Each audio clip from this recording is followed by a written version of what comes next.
today we're going to be talking with Mark John Jeffries and Brad James. So I'd like to bring Brad James up to the stage first.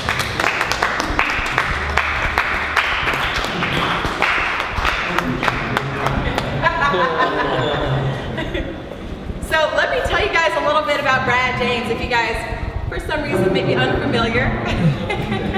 Brad James, you may have seen him on For Better or For Worse, Tyler Perry's For Better or For Worse, and he has a slew of other films, by the way, so check his IMDb, and most recently he is on the Sci-Fi Channel in a new show called Superstition, so you look for that. Friday nights at 10. Friday nights at 10. Alright, so I want to get into like a little bit of a candid conversation with Brad James, because how many of you guys are actors out here?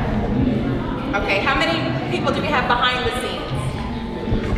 Okay, so we got in front of the camera and behind the camera folks here. Okay, so Brad has actually, you produced and directed your film, right? It was called Osiris? Oh, no. Was that it? No, Osiris was a web series. That was a web series? Very good web series. Did you get behind the camera at one point? No, I didn't. You didn't? No, not Well, he's so good. I mean, I thought he did. Yeah. Now, tell us a little bit about each market, well, the markets that you have worked in so far, because it's very rare that you find a growing talent or a talent whose career has taken off and they remain at home and they don't dart off to a New York or LA. What markets have you worked in, and what encouraged you to stay in Atlanta? You know, aside from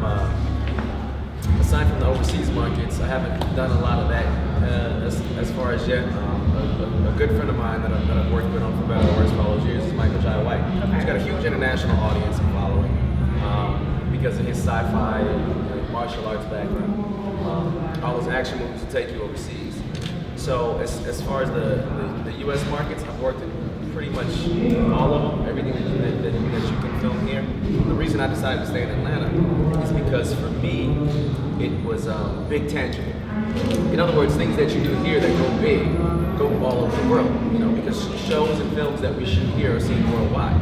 But it's also tangible in that you can get to the people that you need to get to. You know, it's not as closed off as some of the other spaces. If you need to, if I do a show and I want to host a premiere for it, I can do that. Where a lot of times in LA, you got to be Brad Pitt to hear, you know, to get the same kind of. It's a better film community to me personally. So because we're able to, because I'm a behind the scenes person as well, who just happens to get in front of the camera from time to time. It makes sense for me to be here because I can get projects done. I can be in the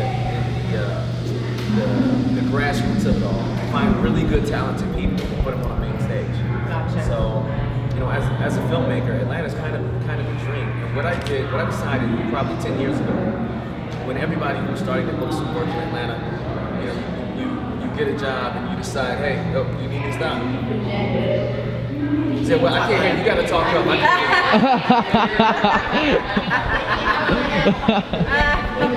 hear you. Now let me explain something else real quick. So the sci-fi show I shoot, I play this character who came back from the Marines, and I'm fighting demons, so I'm doing a lot of yelling on my show. I'm almost dying every episode, but I'll do my best. And I also don't want to talk over the camera. But I decided to stay in this market in particular when everybody else was leaving. They were going to LA. I said, you know, if everybody leaves and goes to LA, and the projects are coming here, when they look for good people, where are they gonna go? Somebody's gonna get the work. So I decided to stay. And for me personally, it paid off. So I was able to, I don't consider myself a comedy guy, but you know, book a sitcom 7-8 years ago, and we ran for 7 years. So it was really good, but I also wanted to explore and be able to do other things. Like with the show I'm on now, I'm able to do some of those other things.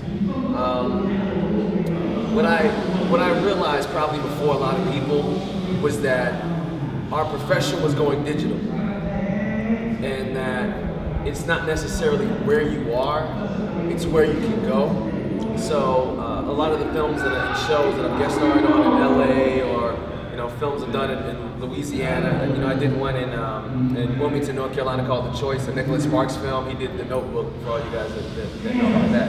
I cast it, you know, I send in tapes, and it gets sent out to wherever those producers are. Producers are everywhere now, so you don't necessarily have to be or live in another city. People talk about chasing your dreams. I no longer believe in physically chasing, a location, because it's always going to look better on the other side.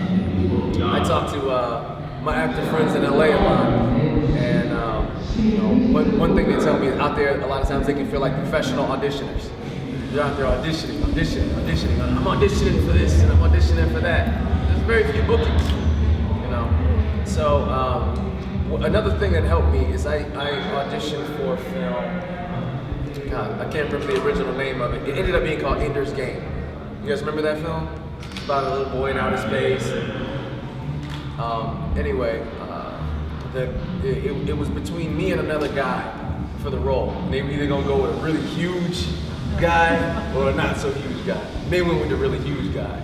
And so it was down between us based on producer choices. And everybody was talking about people book roles because they're in the room in LA. And I think there at one time may have been a lot of validity to that. But he was in Australia, so I can't blame it on that. You know what I mean? We're both when you get in the digital space, it's who's giving me what I need, because the final result is going to be on screen anyway. I want you to expound upon the digital space, but not quite yet, because that is a very important topic as far as how the industry has taken a turn. And how long have you been working in this industry, by the way? Over 10 years. So you've been around long enough to see it actually change and whatnot. Now, what I want to ask you for our actors out here, even though Atlanta may be a hotbed as far as getting your start and penetrating the ceiling, so to speak, have you found that there is a difference as far as professionalism, etiquette, from working with production companies? So working in an LA market, a New York market, an Atlanta market, what is the difference professionally in working on these sets? It starts with whatever company you're working with, whatever production company you're working with, and who's running those crews and sets. If I put together a crew or a set, or you put together a crew or a set, it's really going to be a mirror image of you, the people that you choose to have around and be around. I've been on some very nice sets in other states and cities. I've been on some that had great equipment, great rules, all the SAG regulations, this, that, and the other, and the people were jerks. So, it honestly is who you choose to be around. One thing I appreciated about working at Tyler's studio was the caliber of people, was the overall acceptability and just love for the people around you.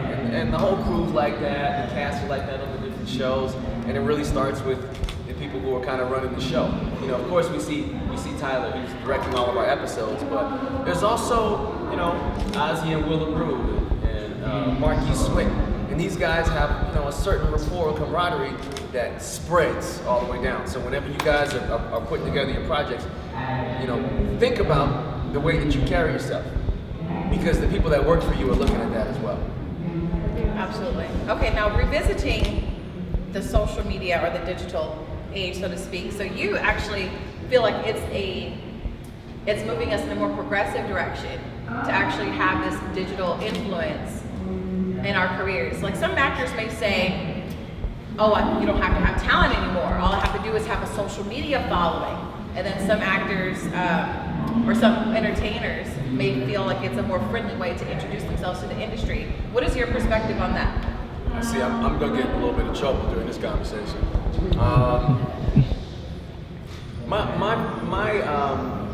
My point of view on this is that the general public these days, for the most part, doesn't understand the difference between star and celebrity. Celebrity is basically being famous for being well known. You don't necessarily have to have anything except be known. And there are a variety of ways to get to that. Now that will make you a celebrity. You're just famous for being well known. There are some stars who are also celebrities, but a lot of stars aren't. I know some very good, very talented singers, dancers, actors, producers that no one knows, but they're stars to me. They're amazing at what they do. And given the right opportunity, they could also end up being a celebrity. But this is not the kind of business that I recommend anybody to get into for the sake of becoming a celebrity. Because honestly, you don't have a lot of control over that. If you can get certain media outlets to believe in you and add fuel to the fire, they can put money behind anybody and make them well known. But that's a good question. Yeah. What is the determining factor between, is it almost like the chosen ones kind of thing, and what determines that, you know? So it's not just a talent and work ethic kind of thing. How do you explain that to someone who feels like they want to pursue this? Like, what is, you hear networking, you hear work hard, you hear learn your craft, know your craft, take classes, have your marketing materials in order. The truth is, you have to decide who you want to be more than how people are going to look at you. You have to decide exactly who you are, who you want to be, kind of before you get going. A lot of people who get really well known have difficulty learning how to handle all that. And so that's where you hear about cases where people who got famous really quickly or started when they were children not being able to cope sometimes. And it's because they may not have a handle on who they are before the world sees them in a certain light. So, you know, one thing I'm fortunate about is that I didn't really start this business until I was already grown. So as an adult, I had a good handle on who I am, you know, and who I want to be and how I want to be portrayed. You know, a lot of us, you know, I look at actors like Denzel, right? You take an actor like Denzel Washington, and there were certain roles that he turned down early in his career because he knew that those early perceptions were going to change the way people viewed him for the rest of his career, right? And in taking on some of those roles, some of his early roles, he was playing these detectives and Malcolm X, and those kind of things give you a certain reverence when it comes to him that you almost can't explain. But this is the first way, you know, they say you only get one chance to make a first impression, and that's kind of what it is. But that first impression, first and foremost, it has to be with yourself. How do I want to put myself out there? So for me, I knew I wanted to be taken seriously as an actor, as a performer, and I wanted to do certain types of work. So because of that, me personally, I didn't go the route where my social media fan base was my big thing. You know, you don't have to see me saying things that are unbecoming of myself or portraying myself in a certain light to build a fan base immediately, you know, for somebody else to come along with the same gimmick and I'm done. You know, there were MySpace celebrities, for you guys that remember MySpace, that were on top of the world and then forgotten. You know, because they were working in one particular medium. I like to work across the board in a lot of mediums. You know, you can't just cut off Facebook, I still have a career. You know what I mean? You know, somebody's Wi-Fi goes down, right. you still have a career. Right. So that was important for me. Now, that's also not knocking those that do it in that particular way, because people have different skill sets, and I've met some very talented people, you know, off those mediums and being able to do that. But you have to look at yourself individually. You know, a lot of times people ask me what I did, and that's cool. We can talk about that story. You can't do what I did, and I can't do what you do. You have a different set of gifts and talents, and people look at you in different ways than they look at me. You know, you may be able to do things that I just can't do, and that's what makes you a star to me, and that's why I need you in my next film. You know what I mean? Because that's the way this works. I can look at you and realize and accept what your personal talent or gift is, and maybe we can come together and make some magic. So being true to who you are, first and foremost. Absolutely. If you're going to come into this entertainment business, then make sure you're firmly rooted in who you are, so you will have something to present and offer in this world. So it doesn't serve you to try to be or mimic someone else. No, not unless you do impressions. That's the only time that you know, it's so funny when we talk about the different things and different viewpoints. You never know how someone else is looking at you. Yeah. You know? I started looking at the greats, like, some of my favorites in terms of directors or in terms of actors. And one thing I realized about them was that they all have a uniqueness. You know how there's like your favorite performers, someone can always come around and impersonate them because they're so different. You take Jack Nicholson. If you want Jack Nicholson in your movie, nobody else will do. And he's gonna give you Jack. You could just call him Jack, honestly, nobody really cares what his character name is because he's so unique to himself.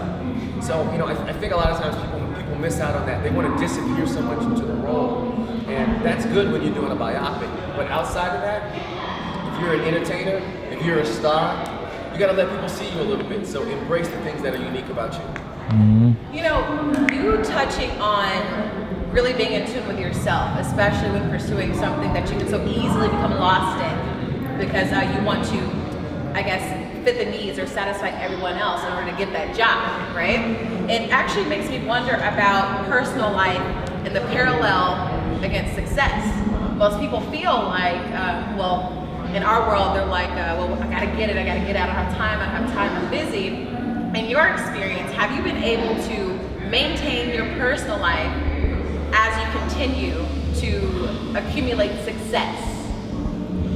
I call myself a public-private person. So people know a lot about me, and they know nothing about me at the same time. So there are some things I keep close to the chest because as a performer, a lot of times we're exposed.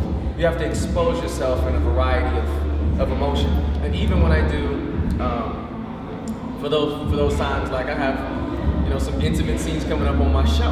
In certain times when I expose those areas, I don't necessarily expose the real me in that area. I keep some things, really close and really personal, so that my character can have their own. So if you see me in a love scene in one movie, it's not gonna look the same in another production, and it's not gonna be the same thing that I would actually have in real life, in reality, because I keep that, I keep that space safe for me.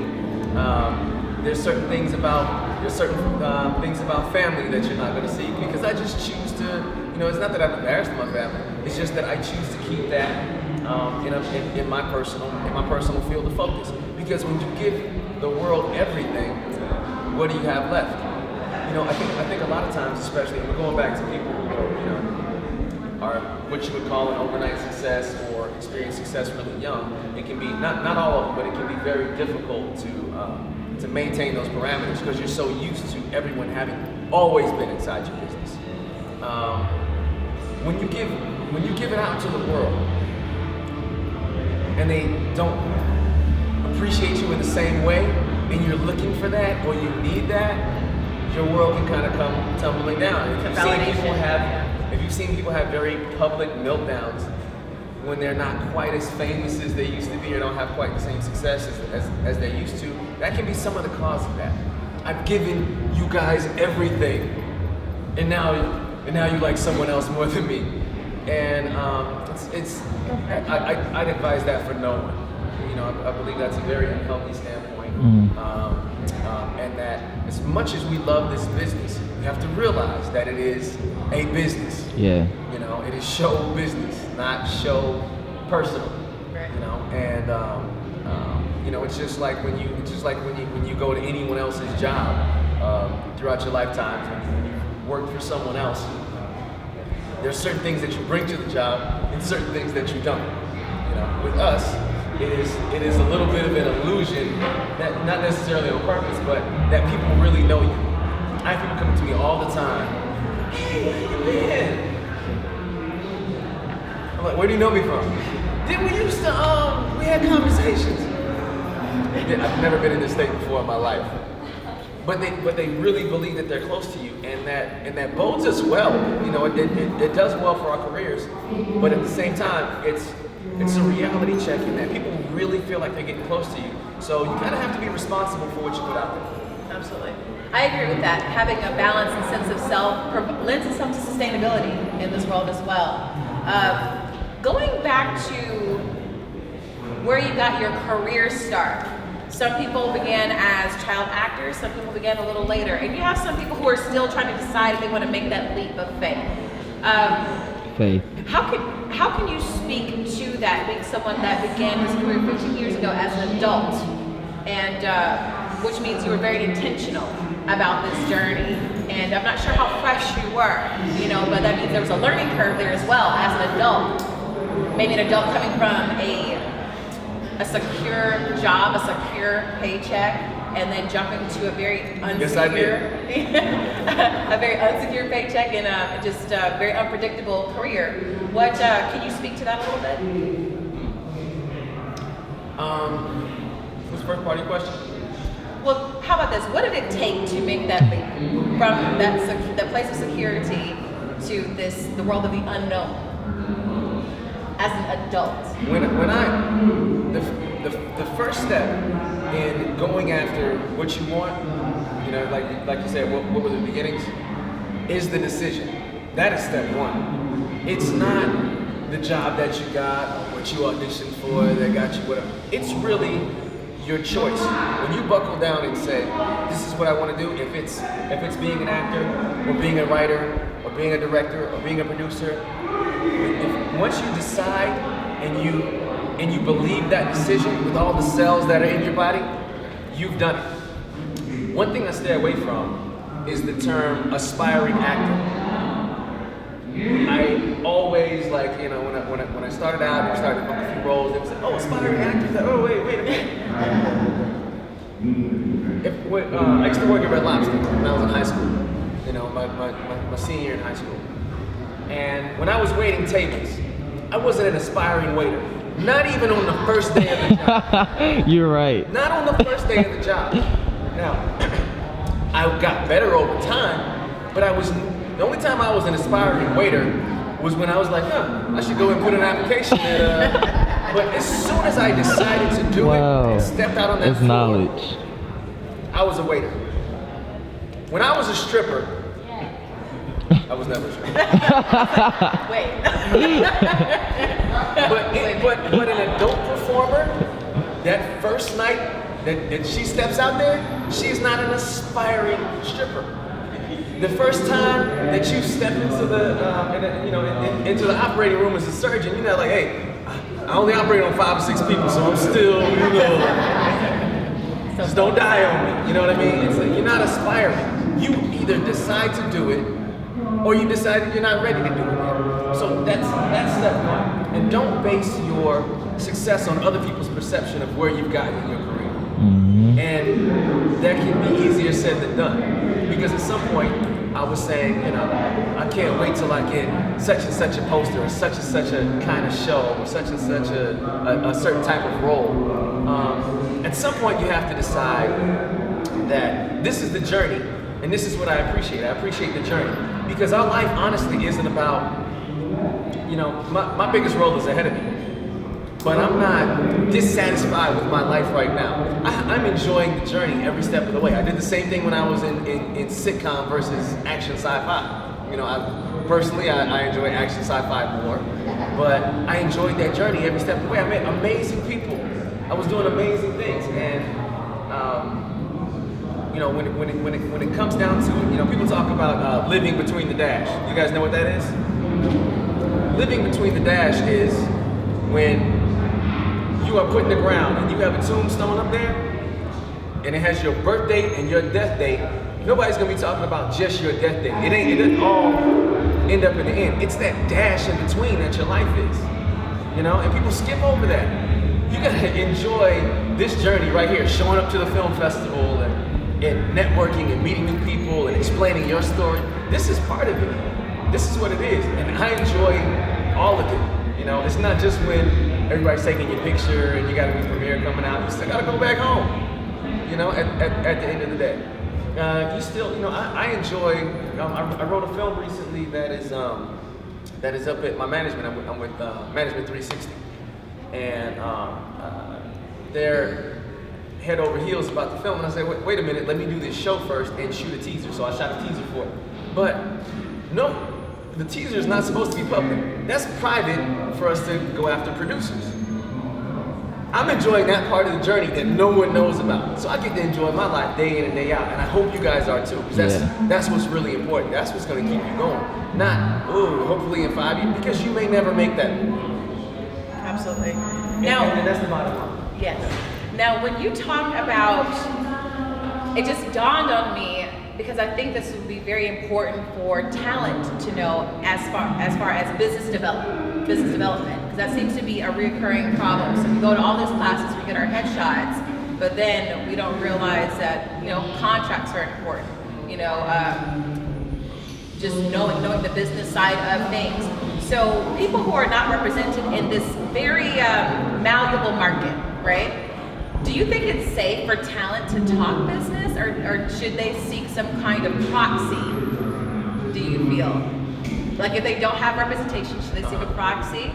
I've heard of people having their friends, kind of speak on their behalf. Is it bad for talent to speak for themselves when it comes to numbers and whatnot in this market when you're navigating this Atlanta market? It depends on, everything is a case-by-case basis. That's the thing you gotta understand about this business. Everything's gonna be a case-by-case basis. It's phenomenal when you get to a certain level where your attorneys are taken care of. No, it's not phenomenal. Sometimes it's gut-wrenching a little bit. With my last contract negotiation, they're like, "No, Brett." I'm like, "Take the deal." They're like, "No, we're gonna hold off." It's just like, I was at somebody else's premiere. I kept walking out the theater and finding, did you sign yet? Like, it can be nervous, but you want to be in control of what's going on because it's your life, and you can have very well-meaning, educated, insightful people speaking on your behalf, and that's a good thing. When you get to that particular state, but always be in on what's going on. I have a phenomenal agent who I love, and I'm always in her ear, about what I want, because at the end of the day, it's me that has to live the life based on what we negotiate. So be involved every step of the way, and understand what you're getting into. So yes, depending on the type of, if it's your friend's stage play, you may not necessarily need to go and hire an attorney that's going to cost more than you could ever make out of this particular deal. So on a case by case basis, it makes sense. I took a deal early in my career that wasn't good for me at all, and it wasn't necessarily the finances. It was what I wasn't able to do and take. That hurt me more than anything. I missed out on a couple of other series, films, and commercial deals, and it ended up costing me a lot of money by not looking at what the contract really entailed, which was it was the amount of years that was associated with it and what you weren't able to do. I think once you get into the kind of contract that's really going to eat up your time, because time is something you don't get back. That's where you really want to say, okay, let me take my time. This might cost a little more money. I might need to slow down, but let me really get involved and make sure this is what I want. So yes, be involved. Sometimes speak on your behalf, sometimes don't. You got to look at a case by case basis. But if it's a $500 deal, I wouldn't spend $1,000 on an attorney. That makes sense. All right. Now you have a great body of work. You've worked on anything from independent sets to large studio sets to network television sets. What are some of the major differences between those experiences? Case by case basis. Really? It's literally. I've had some indie sets where I've, because I'll still do stuff from time to time where I make very little to nothing for, maybe the opportunity to come in and produce on the film, or project, whatever it is. Maybe it's a favor. Hey, you do great work. I appreciate your work. I'll do this for you, but I need you to come on board for something for me later. I mean, we do that kind of thing. And I've had great experiences on those sets. Sometimes where I guest starred on a really great show a few years ago called Heart of Dixie, and I had a great time on it, but it's very some of these sets in studios with the writing, you can't change a single word in a single way. It's very they have their idea of what you're supposed to be and do, and even the director can't change it. I can't. So we need to say the right here, and there needs to be a comma behind it. Whoa, I didn't know I had to put a comma on there. So there's less flexibility. Yeah. There's less flexibility on the major Yeah, and platforms. so while you appreciate those, at the same time where you can be more creative, you appreciate those a little more. So that's just me. Yeah, gotcha. Now, when it comes to collaborations, now for you actors, you do a lot of like collaborative efforts in the beginning. Where it's copy credit, meal, no pay. How and a lot of people think that it stops. I've found in my discussions that film is a very collaborative industry, no matter what level you're on, because you're always seeking a new level of things. I would like for you to shed some light on that for people that look at you and see what you've accomplished so far. About maybe pay isn't always financial. Maybe it's an opportunity. I don't know. What's your take on that? So no, I absolutely agree. Somebody that I look at and use as an example for people is Michael B. Jordan. That whole Michael B. Jordan, Ryan Coogler combination. And Michael B. Jordan was getting work, right? He was working. I think he was in Soaps. Is that correct? I think he was in Soaps. Yeah, he was acting for a while. And then he did roles in films. But I think that he wasn't getting paid the kind of attention that he wanted to get paid, and so he put his money where his mouth is, and he invested in himself. And he ended up teaming up with him and doing Fruitvale Station. And Fruitvale was, it might not have made all the money in the world, but it was a really phenomenal film. Yeah, it was. And it started making people pay them a different kind of attention, where they could network in a different kind of way. And decided to go out on a limb and write Creed and network with Stallone, which I thought was a brilliant move because, as we know, Sylvester Stallone always wants to do another Rocky movie, whether it makes sense or not. And so if you find a way to make it make sense, where a 70-year-old man doesn't have to be in the ring boxing a current champion. I think somebody like Stallone's is all over that, and it caused everyone to look at him in a completely different way. It caused everyone to look at Ryan Coogler as a director in a completely different way than this young guy who wants to be a director. Sometimes you have to really show and tell, or prove yourself. Now they're directing and starring in Black Panther. And it's just, it wasn't overnight, but it was definitely based on some decision making. Because if he didn't do it, he was going to continue to be overlooked. Okay, you're pretty good. Let's slide you over here, because they don't know where to put you. There was a campaign a couple of years ago called Oscars So White. Yeah. Right? Because it didn't seem to be, there was no representation of people of color at the Oscars. And from being inside the industry looking around, I'm like, why is anyone surprised? And let me tell you why. Because there were Black and brown people in all kinds of productions. But who were these people? Singers, reality stars, rappers, going up on screen with Christian Bale. So you have the best of the best